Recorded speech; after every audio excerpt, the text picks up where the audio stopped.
Welcome back to the class, everyone. We are currently in our third and final match of this week for this 5v5 season. We've been doing really stinking well. As we showed last week, we kind of made it into the top 200. But that being said, we still have a match to deal with this week. So this is going to be our current opponent, Ranzelius. I don't know him personally, like we're not guildmates or like close friends or anything like that, but I have had some conversations with him before, I believe on the Gambit Discord. Seems like a really good guy, a pretty good player. We can actually tell that just by pulling up our spreadsheet alone to see kind of why he's this high, even though he has a low skill rating. So by low skill rating, I mean a low risk rating in comparison to us. Typically, against the opponents we fight, this number is much higher. The higher this number is, the more likely we're going to lose based off of roster alone and not player ability. So basically what I'm saying is, the fact that Ranzelius made it to the championship round of the week when there are other people in our bracket that have risk ratings of 100 and 90 and 76, and he is actually is he the lowest besides me? Yeah. Oh no, dumb would have been a little bit lower too. So still pretty darn low on that, and that means he doesn't have a huge material advantage, different from some of our previous opponents that just had very large ones. So overall, he does have all 7 Galactic Legends like everyone else does in the group except for myself. He has both of the major fleets. He doesn't have Afra, so that is one advantage that one of our other opponents had that he didn't have. And kind of the staple for relic difference, he has 300 more relic levels than us. He does also have quite a few more GAC Omicrons when we look at it. He has, I think, 8 more, so that's a big number there. Modding, if I remember correctly, we're pretty darn similar.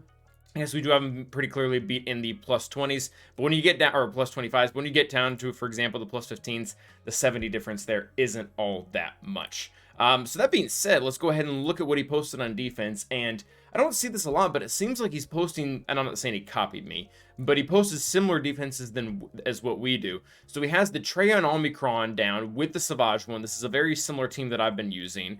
He also has the Jabba team. I don't have a Jabba. Standard Ray team, Malgus. He did split off, it looks like, Talon to run with the Traya, so we're gonna have to deal with that. It's gonna be a fun match. And then we do have, I don't do this, but he puts down a, I think, 323, which is gonna be a 390 speed Jedi Anakin. So we'll see how Bad Batch does versus that. I'm contemplating doing Shock Lead Bad Batch and see where that gets us, because that'll be at least cheaper than a Galactic Legend. And then this team up top, this is one that we're currently running right now that is just really hard to take down. I really don't know what we're going to use quite yet. We'll have to think about that. Luckily, we'll have a freebie there, and hopefully Adrad will be somewhat of a freebie too. But that being said, guys, let's go ahead and get to it. First and foremost, we do need to make sure that we're going to take out the Jabba team down below. Luckily, it didn't have the hired muscle level 9, if I remember correctly, so that does make this pretty easy. Even when they have the level 6 retribution, as well as all like the bonus turn meter, the Huxcron really just nips that all in the butt. They don't have, oh, that was really funny.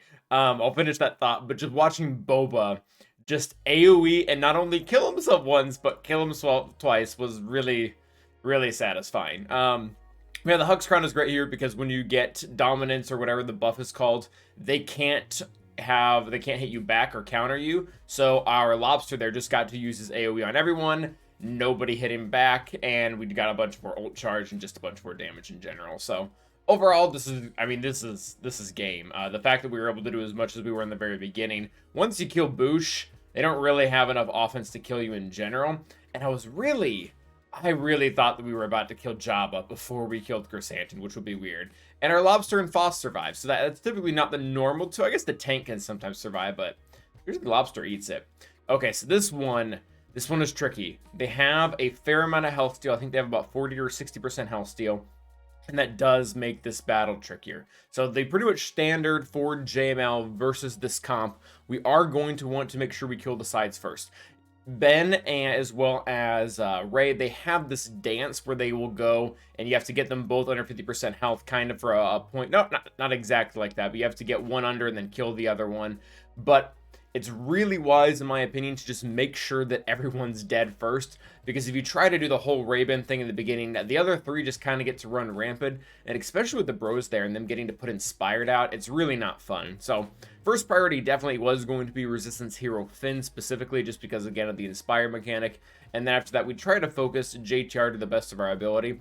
It is worth noting as well, you want to try to hit Rey when you don't have to kill anyone, especially, for example, when she's an ult, like right now, because if you would hit her and you crit her, you rip up the Inspire and she stops gaining stacking mastery, so that big hit won't just end up doing a whole lot of stinking damage. That being said, we're able to get everyone down, and now we do misplay a little bit here, and this needs to be, I'm gonna have to change this next time. You'll see we keep getting into this loop where we get Rey under 50, we kill Ben, and then we can't kill Rey quickly enough with the sides, and Ben comes back, and it just kind of goes over and over again. What we should have been doing here, and this is what I'm going to have to do next time, get Rey, honestly, just all the way down to 1% health. Get her as low as possible, then kill Ben, then kill Rey again. That way, you don't have to work all the way from 50% health down, because especially with the amount of health steal this team has, that can make it very, very difficult. So we almost... And I mean, we'll see this here in a second. We almost don't actually make it. Luckily, Jolie was able to pull us together here in the very last minute. The reason also why we're taking Old Ben here, Old Ben isn't particularly great for this counter as a whole, but I needed someone who was R5 that could take the protection and all the other characters I wanted for other teams. Shock, I was at this point, I was going to use her with Bad Batch against one of the teams up top.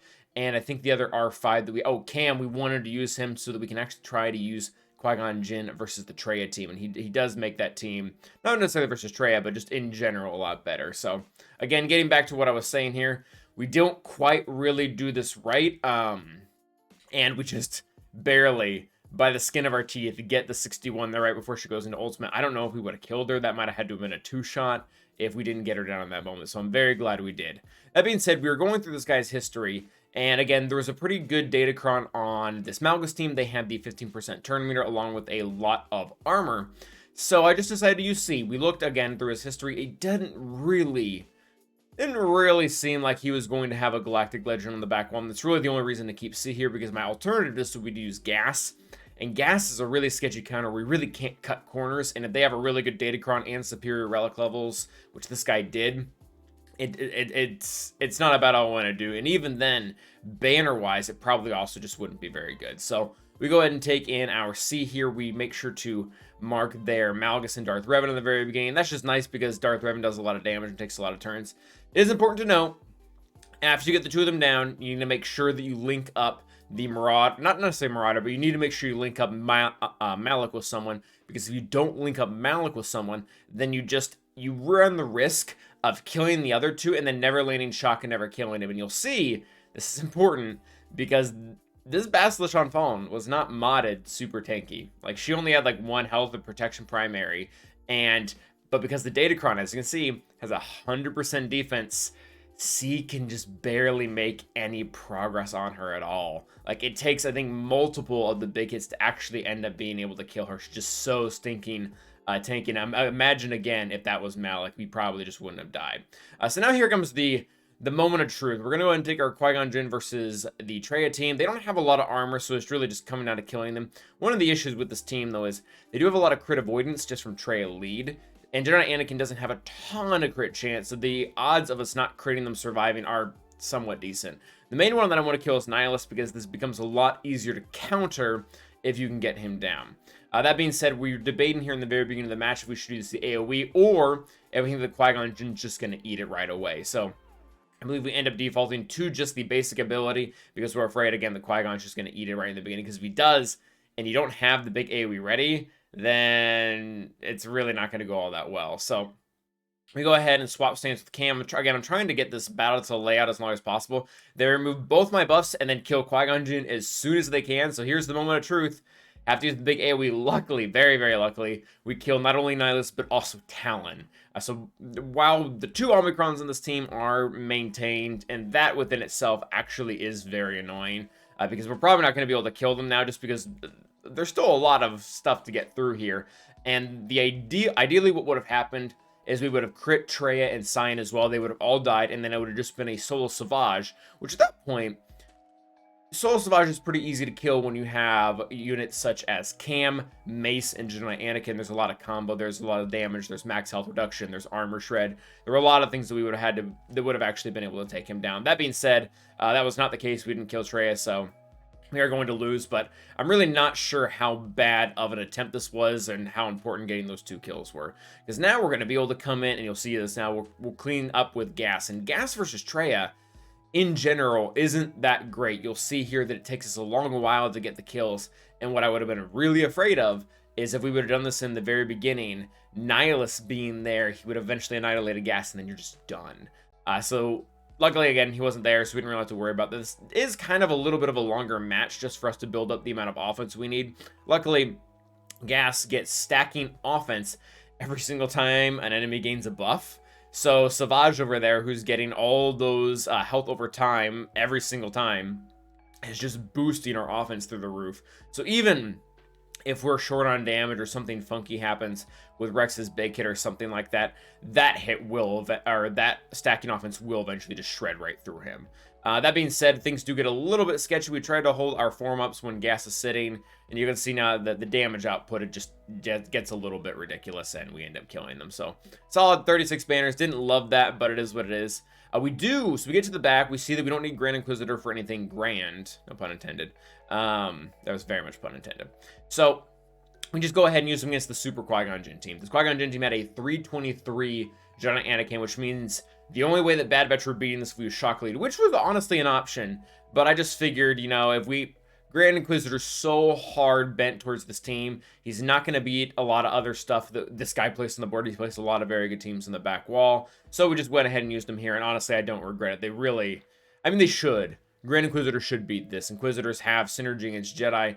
While this Qui-Gon Jinn team is, #1, has some expensive units like Mace and Cam, and is modded really well, we have a pretty, we don't have the Grand Inquisitor Datacron, but we have a pretty good Datacron here. I would have been very miffed at this loss. As you can see, that's not the case. One thing that did really help is the Kron we had at the level 6 that constantly removes buffs from enemies without purge. So the very good teams on back, and then we Wampa and Ackbar. Their Mace was constantly losing his fake taunt because every single time that we took a turn, we wiped it off. So that was very nice. We go ahead and use Wampa here. I thought this battle would take a little bit longer, but it didn't need the Datacron. Solid 69. I'll take it every day. I mean, they didn't have any days there or any way that SRP could just kept getting stuff back, so that worked. Oh, this was really sketchy. So we go ahead and take in our troopers versus their Mandalorians team. Overall, pretty good fit. I will say one thing, we ran the math. If armor had been the weakest for their Datacron, this wouldn't have worked. We would have been totally hosed. She would have gone before my Gideon, because my Gideon is only functioning at 50% turn meter, essentially, because when Dark goes, that's great. He takes a turn. He gives everyone 10% turn meter from Emperor's Trap. He does the 40% turn meter, and then we're at 50. But Gideon wasn't going to beat armor if she was getting 60% turn meter from there being 3 dark side allies on that team. So with a little bit of mod moving around, this counter just wouldn't have worked. But they didn't move their mods around, so it worked, and we were fine. Bo-Katan wasn't able to do anything at her super slow speed. So now that we have Bad Batch free, I went ahead and checked the speeds overall on this Phasma team. They really weren't that impressive. I think the highest he had on the team was, yeah, it really was not that high. It might have been like a 270 or something like that, which even after the Omicron from First Order TIE Pie, that my Echo was still faster than that. So we went first, and obviously, like, that's all she wrote. There really wasn't anything that else was going to be able to be changed by that once it happened. Here's a fun misplay. So we go ahead and take in our Bounty Hunters versus the Adrad. Baze makes this very complicated, and I knew that going into this, and I still just wildly misplayed this. What we should have done, instead of taunting with Boston, giving everyone offense up, and therefore giving Baze a ton of turn meter, we should have just mass assist. Should have mass assist, gotten all the turn meter from that, gotten all the ult charge, or not the ult charge, but the contract charge from that. Grieve would have assisted, we would have killed Adrad, and then, you know, we would have just dealt with Baze. But because we did things out of order, it makes getting contract so much harder. I am very surprised we even make this far. I thought that Adrad would just kind of honestly slaughter us at this point, because the Ore team, pretty good, glass cannon. But that being said, again, glass cannon, they don't survive. They do not tank. So barely just make it to the disintegrate there. And even now, like, I'm not feeling super great about this. My Mando is only R1. He is very squishy. Luckily, because of Jabba, I was, you know, quote unquote forced to gear up my Ord all the way up to R6. So I didn't feel like she was doing that much damage here. But at the same time, she also wasn't dying, which was really nice because, you know, that's better banners, and this is starting to look like a match that is just going to come down to efficiency. So we annihilate Jin because Baze looked like he was about to keel over anyways, and at this point the match is over. there isn't anything they're going to be able to do, even when we don't land any of our stuns ever. Try to recover as much protection as we can, but, you know, it's... it can only do so much as the battle gets this close. So 61 banners, I'll take it. So here, this is fun, and I don't know if we're going to have anything conclusive or anything decent in the comments, but from my understanding of the kit, and from everyone that was in chat and Twitch, taking Baze and Boba, having the Hondo, and we had a lot of people say a lot of things, and none of them really made sense. And I think, again, feel free to tell us in chat what you guys think, but it honestly just seems like a bug at this point. And I don't like saying that because I feel like I'm missing something. But even considering Hondo's Datacron, is considering everything in his kit, I have no idea how he didn't just escape from battle, because every other time that we've seen Hondo kill someone who had captive, he should immediately escape. You can go back and watch the video in slow motion if you want. He doesn't have 10 stacks of ransom when Baze dies. I have no idea why he's gone. He doesn't get the 10 stacks until he takes his turn, where he ends up using his basic and he gets the 10 total stacks. But yeah, again, if someone wants to fill us in the comments, that would be great. But we searched up and down, just nothing really added up there. Again, even with the Datacron, even with the Omicron. Anyways, all right, so Base failed us, so we went ahead and took in Generate Revan. This is the last team, so we kind of can throw everything at it. We killed Vandor right out of the bat, and I wanted to do that just so we didn't have to mess with revives or anything. And then taking in Grievous, I figured what we would have to do is Grievous would kill most of the sides here, and then we'd probably have to do some weird Night Sister Hondo counter to get rid of the lone Hondo. But we were able to just kind of focus Hondo down towards the very beginning-ish, keep increasing his cooldowns, keep him stunned, keep hitting him as hard as we can. And we actually are able to kill him before he really fully amps up to those 50 stacks. So kill him, and then it's just Nested. Nest is great, love her to death, but Grievous constantly reducing her max health is just a death sentence. Even if she hides under her max protection shell, she will eventually just go down, especially with Grievous's stacking potency. She was eventually just not going to be able to resist all the stuns and everything like that. She does seem rather slow, though. This does take a minute, but again, we have... most modern teams, as much as I love Nest, just have all the tools they need to be able to take her out. So, as you can see, Grievous is one of those teams. Coming to Fleet, he completely cheese fleets on us. I've heard, I haven't been this high.